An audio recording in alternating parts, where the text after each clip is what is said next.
হচ্ছে AGT live 24/7। ये है AGT Live 24/7। This is AGT Live 24/7। এখন আমরা সবাই সেই ঐতিহাসিক মুহূর্তের সাক্ষী হতে যাচ্ছি যখন আমাদের মাননীয় সেই কার্যক্রমে মানুষের কাছে নিয়ে যাওয়া,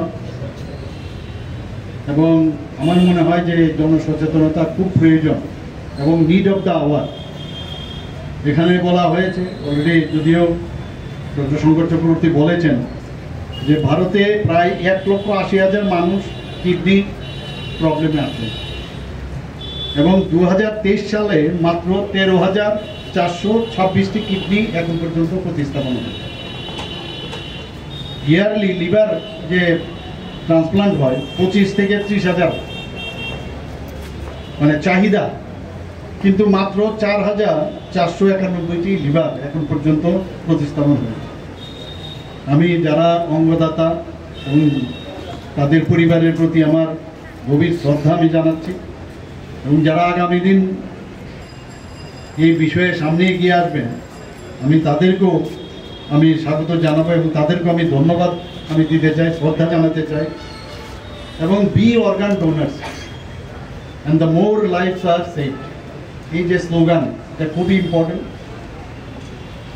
এবং আমরা সবাই মিলে যে সমস্ত বিষয়গুলো আজকে আগরতলা গভর্নমেন্ট মেডিকেল কলেজ এবং জিবিপি হসপিটাল ওনারা যে এই কাজটা সামনের দিকে এগিয়ে নিয়ে যাচ্ছে, আমি ওনাদেরকেও ধন্যবাদ দেব।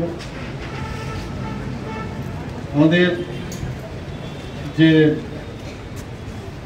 2023 সাল, খুব সম্ভব আমার পূর্ব বক্তা বলেছেন যে state organ and tissue transplant এই অর্গানাইজেশন আমাদের জিবি হসপিটালে সেটা স্থাপন করা হয়েছে, এবং এই বিষয়ে স্কুল কলেজ এবং কমিউনিটি, যারা কমিউনিটির ডিফারেন্ট কমিউনিটিতে আছে তাদেরকেও অ্যাওয়ারনেসের প্রোগ্রাম ওনারা করেছে। আমার মনে হয় যে ওয়াকাথন যে আজকে হচ্ছে সেটা কিন্তু একটা সিম্বলিক যেন না, এটা যেন সত্যিকারের অর্থেই আমরা সমাজের যারা নাগরিকরা আছেন তাদেরকে বলতে হবে যে আপনি কিন্তু একটা উপহার দিচ্ছেন সমস্ত একজন আরেকজনকে। আমার প্রত্যেকের কাছে আমার আবেদন থাকবে, সমস্ত পরিবারের প্রতি আবেদন থাকবে যে অঙ্গদান নিয়ে আপনারা বেশি করে আলোচনা করুন, এবং জনসচেতনতা আরও বেশি যেন বৃদ্ধি পায় সেই কাজটা আপনারা করবেন। আমরা আজকের এখানে যে বললো যে গতকাল আমাদের ইউনিয়ন মিনিস্টার জেপি নাড্ডাজি এই বিষয়ে ওনার বক্তব্য রেখেছেন, এবং ত্রিপুরাতেও আমরা আজকে করছি।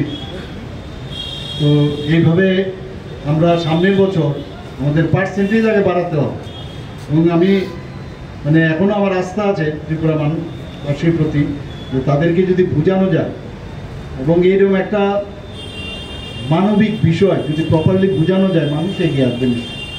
আমি সবাইকে এখানে উপস্থিত থাকার জন্য এই যে ওয়াকাথনের যে কার্যক্রম সেটা সাকসেস হবে সে আশা রেখে আমার কথা বলা শেষ করছি। নমস্কার, জয় হিন্দ।